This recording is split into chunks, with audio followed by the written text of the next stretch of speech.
I want to talk to you about our Sustainability Charter. It's a project that we've had in process for a couple of years now. It started when we started doing a bunch of things around our Aurora project and some other Lynbrook project around water and energy and 5-star and 6-star. And we really wanted to try and embed that within our business. And we identified that we needed a management system to do that, and we needed to a way to do that was to develop this document called our Sustainability Charter. It's unique to VicUrban in that it covers a state kind of scale rather than a building scale or a broader urban scale.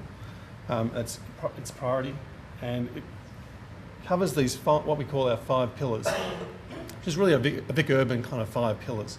So it's got your financial kind of stuff, your community stuff, your environment. And we also, very importantly, VicUrban picks up affordability and design as an integral part of how we go about our business. So it's a little bit unusual in that sense. It's just a snapshot of the, don't look at the detail, it's too much detail. But it's just a snapshot, it's a sort of rating tool, and it's sort of on a document based, and I guess we're looking to try and take it a bit broader, perhaps web-based in the future. But really it picks up on some priorities within, in this example, it's community, but we've got across, for each of those 5 sectors, we've got some priorities and some objectives, and we've got some performance measures. And I'll talk to one, you won't be able to read it, but one is, for example, in integrating public art into our projects as an objective. Well, what does that actually mean? It means allocating funding to that. And we score, our project will make a commitment about some of these things, maybe not that one, maybe other ones. And we'll set goals for that project, and we'll come back and we'll monitor those projects and see how they, whether they do actually allocate the funding and how they actually deliver that art in this particular example. So it's really a project management, I like to think of a sustainability management system of sorts.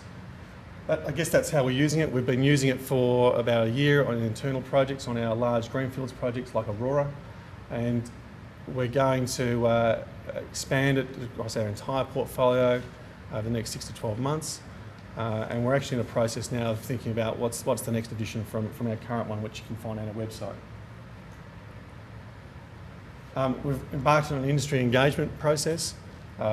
We've got some interesting responses. Some of our competitors, the Stocklands, Delphins, Lendleases of the world, some of them are doing their own thing in this space, others aren't as advanced and are very excited about this and have actually sort of taken this tool off our website and started to rate some of their projects as a means of self-managing their own and reporting on their own performance and monitoring their own performance.